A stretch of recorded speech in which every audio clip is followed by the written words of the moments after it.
Hi, boys and girls. Today's theme is spiders. I wanted to show you this Zoo Books magazine that you can get at the library or online. It has a lot of information. There's all kinds of zoo books that you can try to find. This one is about spiders, as you can see, and I'm going to read a couple pages just to give you some fun facts about spiders.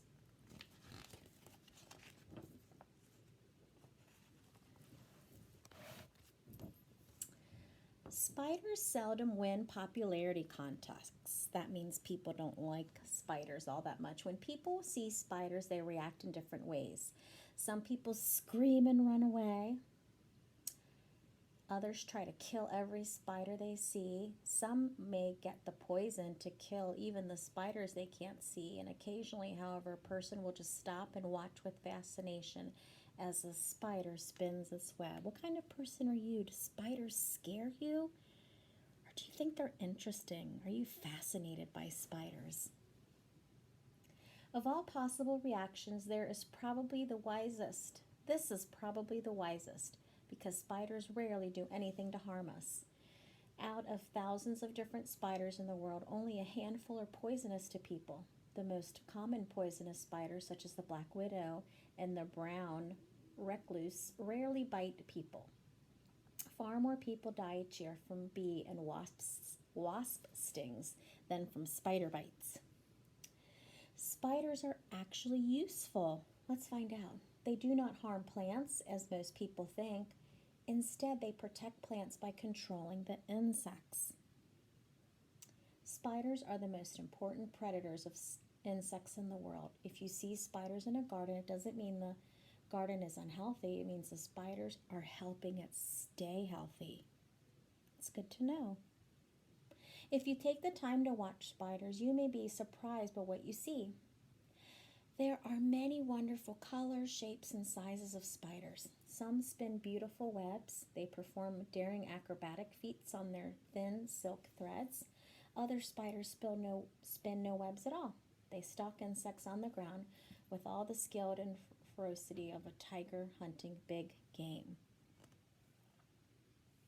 According to the most recent World Spider Catalog, there are 42,751 species of spiders.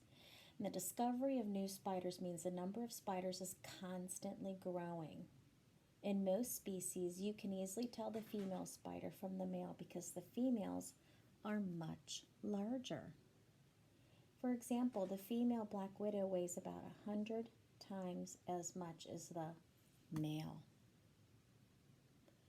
Female spiders lay eggs. The baby spiders that hatch from these eggs are called spiderlings. After hatching, most spiders live less than a full year, but there are some remarkable exceptions. Tarantulas do not become mature adults until they're 10 or 11 years old, and female tarantulas often live an additional 10 years, so that's until they're about 20. Wow. And here we can see a spider. Look at that web.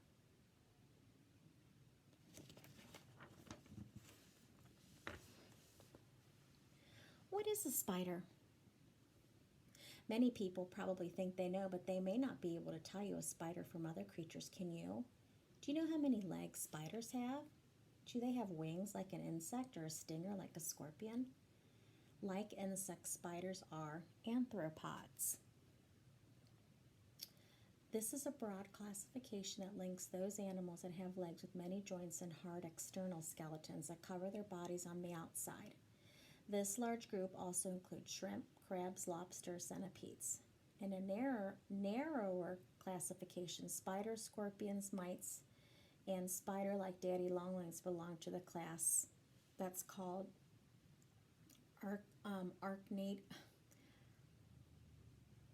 Arachnida. But a spider is more closely related to a scorpion than a mouse is to an elephant. So how do you recognize a spider when you see it?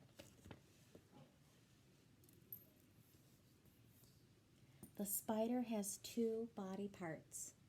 The front, right here, is called the cephalothorax.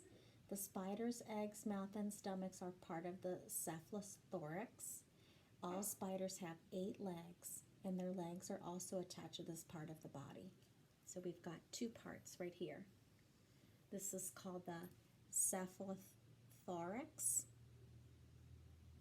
The spider's mouth has 2 large jaws. At the tip of each jaw is a sharp curved fang. Alongside each jaw is a pedipalp.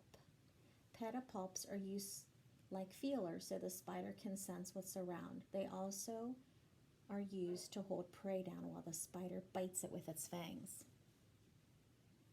Okay. Now, the second part of the spider is called the abdomen. Silk is produced inside the abdomen and is spun out through the spinnerets located at the end of the abdomen. So here we see the spinnerets. That's where the silk comes out.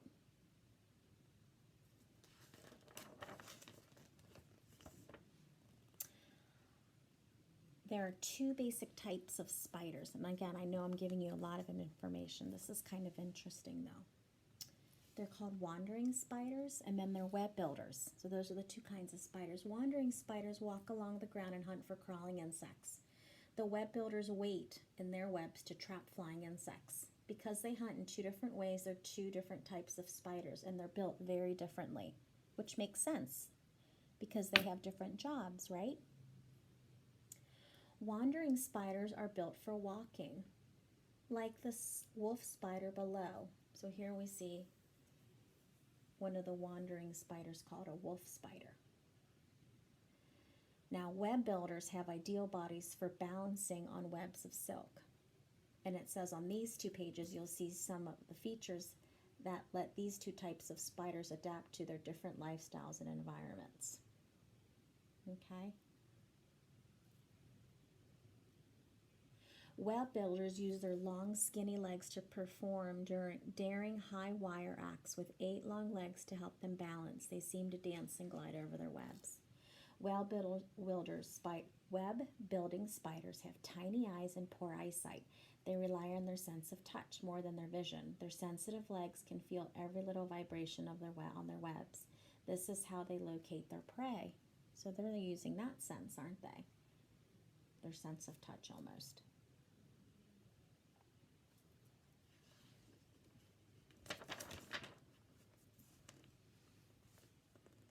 And here we see the different web building spiders. It says that they use silk to build shelters, catch prey, and move from place to place. For these things, a spider must have different kinds of silk. It talks about different types of silk. Thick silk, thin silk, weak or strong, slippery, sticky, all different kinds of web building spiders. They have different kinds of webs.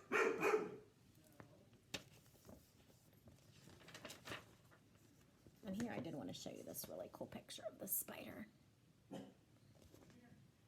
The female Carolina wolf spider is listed here at 3 or 4 inches, and it's the largest wolf spider in North America.